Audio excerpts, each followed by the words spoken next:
episode 85 of One Man's Opinion, where I review professional theater across New York and Connecticut. Today I am reviewing the Legacy Theater's production of Deathtrap by Ira Levin, directed by Mark Zeisler, and running through June 18th at their theater at 128 Thimble Island Road, Branford, Connecticut. Deathtrap follows Sidney Bruhl, played by Philip Callen, a playwright who has had success in the past writing thrillers, but of late has had a string of flops. When a script called Deathtrap from a young man named Clifford Anderson, played by Bryce Smith, who attended a seminar of his, comes in the mail, he sees an opportunity to bring success back to his life again. So stricken with jealousy at how good the play is, Sidney begins planning out loud to his wife Myra, played by Mariah Sage, how he intends to invite Clifford over to the home to kill him and then steal the play and use it for himself. It should be noted that this play is set in 1978, when home computers didn't exist yet and everything was typed out on typewriters with carbon copies. So there's only 2 copies of the play in existence, the original and the one mailed to Sidney. And that's most of scene 1 in a 2-act, 6-scene play, and if I reveal much more, I'm spoiling the rest of the show. Does Sidney successfully kill Clifford? If so, what are the repercussions? How does Myra play into it? Then there's Helga Dorp, the psychic neighbor, played by Mary Ann Frank, who comes over predicting tragedy, and Sidney's lawyer, Porter Milgrim, played by Josiah Rowe, who knows additional family secrets that Sidney isn't even aware of.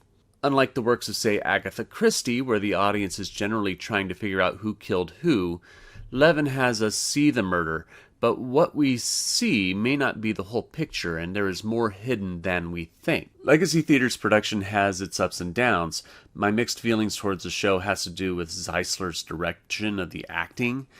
While Mariah Sage gives the strongest performance as Myra, I feel the rest of the cast tended to ham up their performances, making it more melodramatic than it needed to be. I say this with the exception of Mary Ann Frank as Helga Dorp, who is the comic relief of the play, and she is supposed to be over-the-top ridiculous. The problem is Philip Callen and Bryce Smith in particular play up to that kind of energy as well, when I would have preferred them to pull back a bit, especially in the first several scenes, as it tends to indicate what's to come later. Then there is the fake stage kissing, which I hate when shows do this, where the actors turn their heads to an angle where the audience can't see a kiss actually happen. It's usually because they aren't actually kissing. It looks fake. It always looks fake, and it should never happen. Maybe there are COVID concerns, but considering how close the actors kissing are, I don't think whether they are actually touching mouths is going to make a difference. What is excellent about this production, though, is James Burnett's set and lighting design. It's a fantastic job. Everything stated in the dialogue about the set is perfectly depicted on stage. The array of weapons that would make Anton Chekhov drool with anticipation mounted on a wall, the upstage design behind the doors and windows are all delightfully detailed. During one particularly dramatic scene, in Act 2, Scene 5, Burnett's lighting plays through beautifully, creating an atmosphere of exacting, intense-ridden drama, moving the plot forward.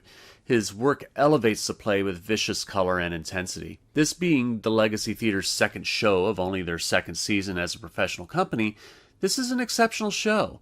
There are a few flaws here and there, particularly in the acting, but it was a well-selected piece for them that was beautifully designed. Sure, the acting is a bit overdone at times, but the weight of the drama of Levin's script keeps the action engaging. But I am only one man's opinion, so be sure to leave yours in the comments below. If you would like to see Deathtrap, I will leave a link in the description. You can support my channel by liking, sharing, and subscribing, and be sure to turn on your notifications to be alerted to future reviews. My next review will be Hartford Stage's production of the new John Leguizamo musical, Kiss My Aztec. This is the end of Season 1 for One Man's Opinion. I hope there are plenty more coming. I've chosen to start and end my seasons based on the Broadway season as well as the Connecticut season as devised by the Connecticut Critics Circle, which I am a member of.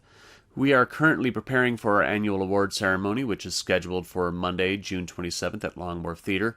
I'll leave a link in the description to the Circle's website where you can find more information about us, the awards ceremony, and anything else we may have going on. You can also read reviews from other critics there to see if you agree with them versus me. I'm thrilled that at the time of this recording, the channel is getting closer to monetization, which would be great since reviewing theater, even when the tickets are comped, is an expensive venture when accounting for travel, food, parking, tolls, and sometimes hotels. I thank you all for continuing to watch my channel and for your continued support. So thank you all very much, and I will see you at the theater.